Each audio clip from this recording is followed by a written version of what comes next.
magandang oras po sa inyong lahat. Ito ang inyong kaibigan, si Pastor Pedring Dirion Torres ng Bulacan Christian Ministry.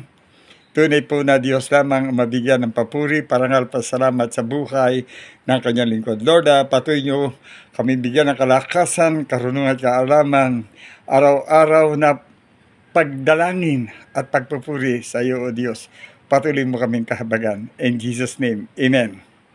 Ito po ang title, Araw-araw Pagdalangin, Pagpupuri sa Diyos, awit 5:3. Opo, ibubunyi kita, Diyos ko at Hari, araw-araw ay pupurihin kita, aking pupurihin ang pangalan mo, magpakailan paman.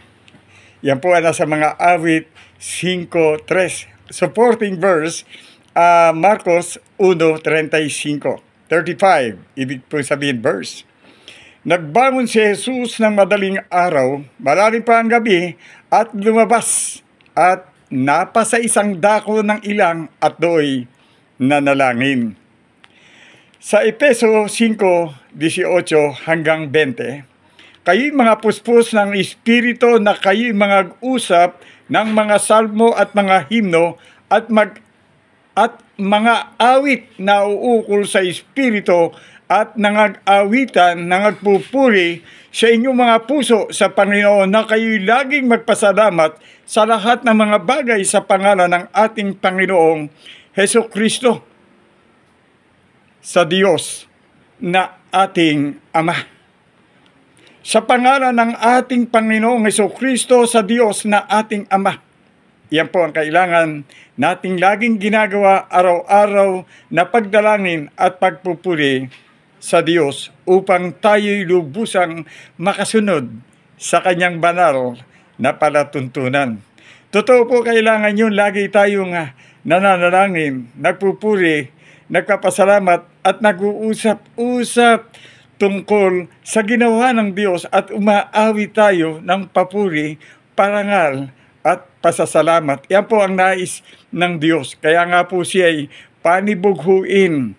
Yung po ang ibig sabihin na kailangan siya lagi nating pinapupurihan, niluluwalhati at pinapasalamatan, naghahanap ang Diyos.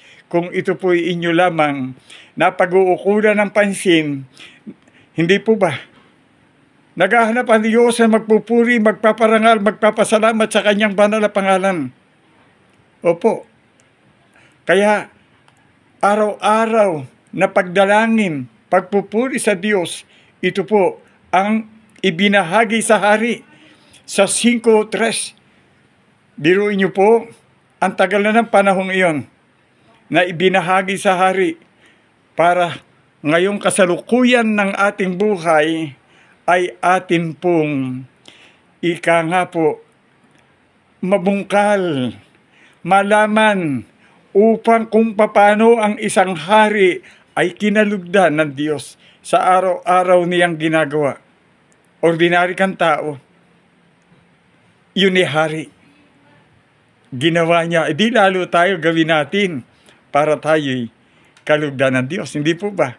Araw-araw na pagdalangin, pagpupuri sa Diyos. Ano po pa ang ginawa ng Panginoong Hesus nang siya bumaba rito sa lupa?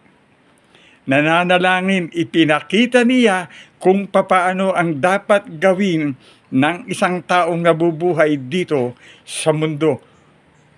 Kaya po siya bumaba para ipakita na ang tao'y kailangang humingi ng awa, manalangin sa Diyos.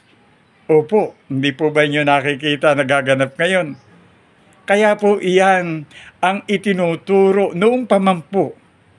Hindi pa nagkakaroon ng kanyang kaganapan sa kapanahunan natin, libo-libong taon na po ang nakaraan, iyan po ay nakatala na sa banal na kasulatan kung inyo lamang sinasaliksik. Dahil ano po ulit-ulit ang sabi ng Panginoon, ako'y maamo, hanapin, pag-aralan. Saan po?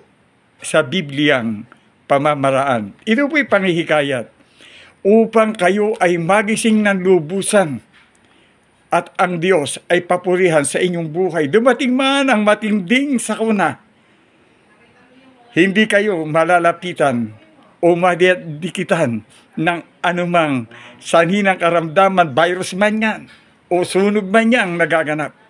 Kayo'y iingatan ng ating Amang Diyos na nasa langit. Nagbagong si Jesus ng madaling araw, malalim pa ang gabi, at lumabas. Napasa isang dako ng ilang, doon nanalangin. Iyon po'y pinakikita. Kung kayo po ay narito sa inyong tahanan, lumagay po kayo sa inyong panalanginan. Huwag na po kayong lumabas doon sa bukid pa. Diyan na lang kayo sa inyong tahanan. Opo. Ito po ay symbolical, pinakikita kung paano ang Diyos ay ng kapanahunang iyon ay tunay na nagpakumbaba. Salamat, Panginoon, sa iyong biyaya, sa iyong mga pagpapala, sa mga himala mong ibinigay sa amin upang kami patuloy na makalapit sa iyo na mayroong papuri, parangal at pasasalamat. Salamat po, Diyos, sa oras na ito. Ang mataas si Jesus, sa pangalan ni Jesus. Amen! Papuri ay sa Diyos. Hallelujah! Araw-araw na pagdalangin at pagpupuri sa Diyos. Awit 5:3. In Jesus' name, Amen!